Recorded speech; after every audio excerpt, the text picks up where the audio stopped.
Welcome back, Troglodytes, to your daily dose of guitar information, the Trogly's Guitar Show. Today, we're going to take an in-depth look at the 2014 Gibson Les Paul Special AAA Flame Top Semi-Hollow Body in Caramel Burst. That's quite the title, eh? Okay, so this was a Guitar Center exclusive in 2014. Similar to how musician's friend Black Widow spawned the whole Widow series, this guitar did the same thing a few years later. But let's cover this one first. It was $1,199 new, and it was made by the Gibson USA plant. And you're going to notice, this Les Paul has an F-hole. This is built very similar to how they did the Midtown series. Remember when I covered the 335, 355 styled one and that Birdland version? Basically, these are chambered out mahogany bodies, and then they put a maple top on there, but they give it an F-hole to make it look like a semi-hollow and kind of act like one. They're mimicking the look. Now you might ask, is this like an ESLP?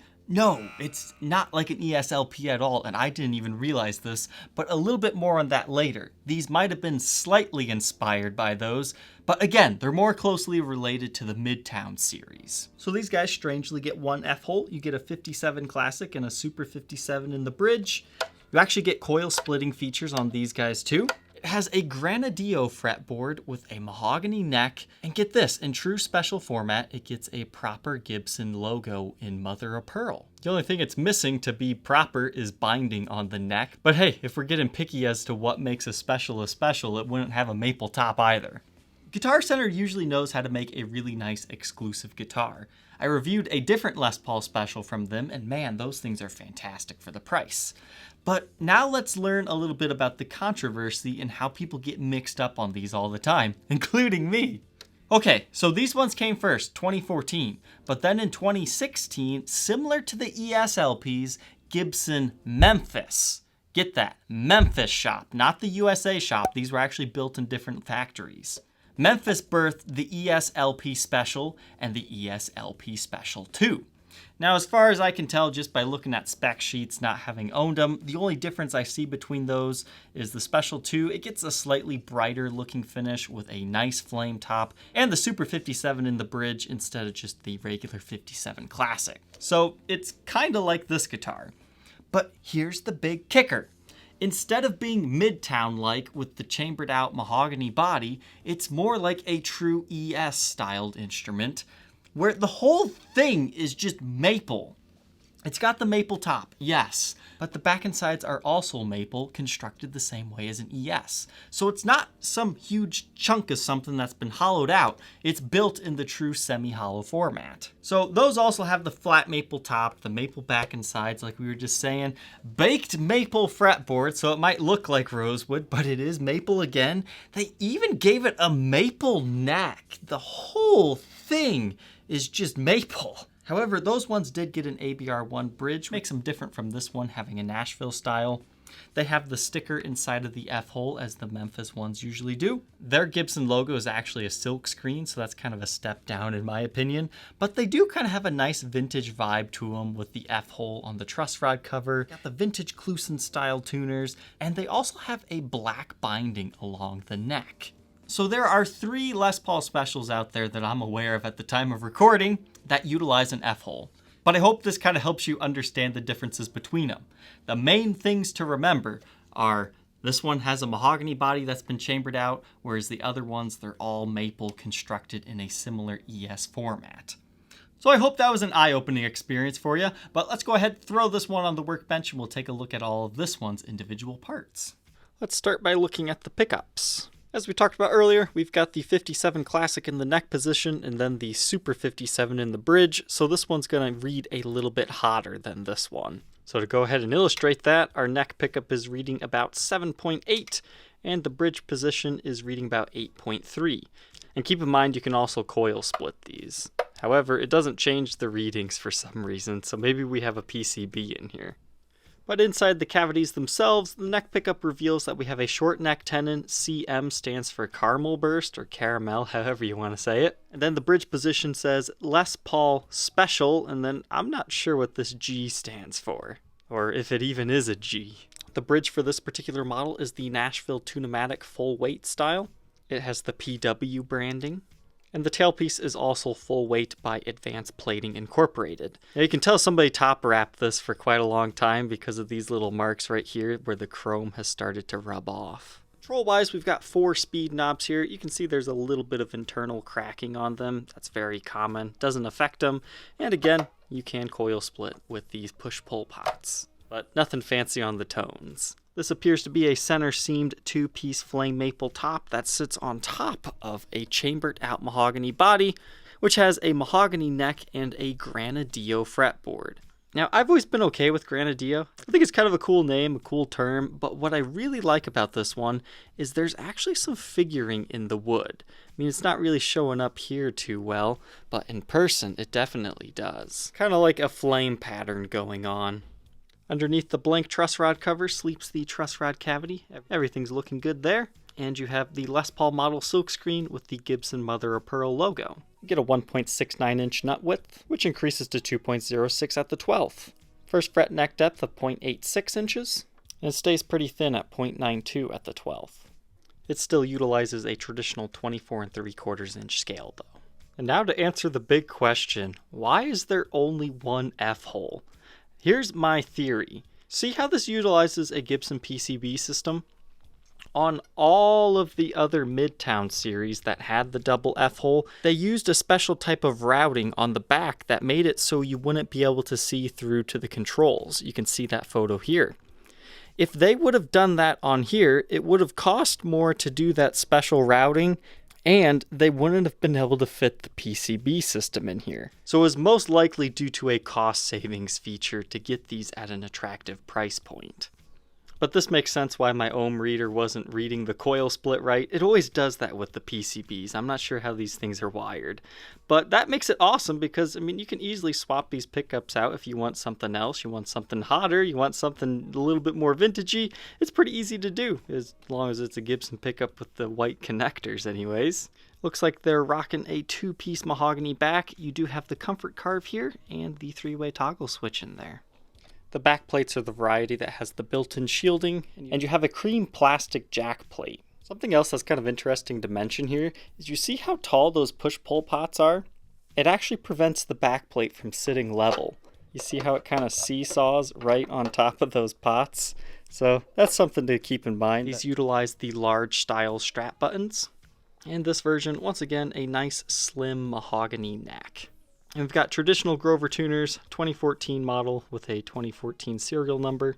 This particular example weighs 6 pounds, 14.4 ounces, and that's a pretty nice weight. Some of the ESLPs, they're like 5 pounds, and they almost feel too light. Now that we know what makes this instrument up, let's go ahead and hear how this one sounds.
So now that I've had some time with this instrument, what are my final opinions of it? I never really was attracted to these guitars. I got it strictly on a review-only basis because I wanted something different on the channel. I was surprised just how much I liked this guitar. It's lightweight, but not too lightweight. It still feels like a real guitar. That's my one complaint with the ESLPs. They kind of feel like toys. This one has the belly carve, whereas the ES Specials do not. So that makes it nice to play with, and it's fancy with the flamed maple top here and the mother of pearl Gibson logo, but it's not too fancy. You don't have binding, you don't have super fancy inlays. It's just kind of a mix between really out there and mundane. And the other thing I'm digging is this is a relatively inexpensive Les Paul. You can pick these up used anywhere between about $900 to $1,300 nowadays, but for the money, they're also incredibly versatile. I think my favorite thing on this guitar is the neck pickup. When it's in full humbucker mode, it's really earthy sounding. But then when you split it, it's still fat sounding, but really spanky at the same time. I was surprised how much I liked this guitar. So that's my review for this one. If you're interested in owning this demo model, I will now go over the condition. This example's kind of beat up. I'm going to do my best to show you everything. You've got a lot of light nicks and dings along the edge of the headstock here. I was actually impressed with how well this one stayed in tune. It's got a little bit of binding going on in the nut, so you might want to get that properly filed, but it wasn't something that, kept going crazily out of tune. I mean, once it was set, it was pretty good. The frets do show some divoting wear. It was nothing that I noticed completely chokes out the note or anything, but I think a proper setup and a quick dressing job would do this guitar wonders. How it's currently set up, there is fret buzz, especially kind of on the 12th fret and higher on the low E string.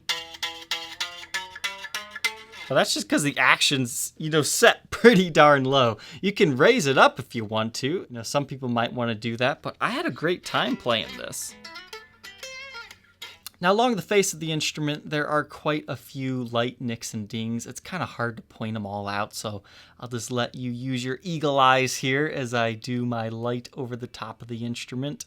I don't really see anything huge on the top except for some scratches. It's mainly along the sides where there's some nicks and dings all along this. And the worst one is on the back here, right by the strap button. There's a huge chip, then the finish kind of bubbled to make that little chip look even worse. But it's kind of the same story on the back of the instrument, just some light nicks and dings here. Some minor buckle worming, but nothing too crazy on this example. Something else that I kind of forgot to mention is the maple cap is not bound by any means, so that makes it kind of look like it has binding just because of the maple cap being exposed. So lots of light nicks and dings along the side here as well. And now let's go on to the neck. The neck does have some divots in it, especially right around this area. You can see this long one right there. I won't lie, you can feel it if that's where your thumb rests while you play, but in my own personal style, I did not run into it all the time because it's right on the middle of the neck. And I'm a thumb rapper, so it never bothered me, but it might you if you have more of a proper technique. And now the back of the headstock, serial number 1400747, looks like 39, 2014 model. Now we'll do a quick blacklight test. Everything's glowing the way I would expect to see it at this age. Face of the headstock is also looking pretty good. Move on to the back. You can see this has definitely been somebody's player because it glows a lot right here because of somebody's sweat absorbing into it. And that lines up with the fret wear areas as well. He was mainly a rhythm player in the cowboy chord area, but then he also did a little bit of soloing. Here's another spot where you see the sweat absorption right there where it rests against you. So everything is definitely looking good on this example here. And down here, that looks like stand rash to me. Let's see if it's on the other side. Nope, I'm not really sure what this is, but you definitely don't see it in a regular lighting situation. This example retains its original Gibson USA case. This actually is kind of special just for this guitar. You've got your traditional 5 latch system, 4 on the front and 1 on the back. You can see there's definitely some sticker residue on the outside of this one, but nothing too crazy. But the interior is black. And notice the bottom of the case is slightly flatter than normal to accommodate the Les Paul Special size. You've got a double neck rest, and inside here sleeps a little bit of case candy. But, you know, this case actually looks pretty darn cool. If you think you might be interested in being the next owner of this Gibson Les Paul Special Flame Top Guitar Center exclusive in Caramel Burst, feel free to check out that link in the description that will take you to the Reverb for Sale page. Thank you, Troglodytes, for watching. Don't forget to like, comment, and subscribe, and we will see you tomorrow on the next episode. Take care.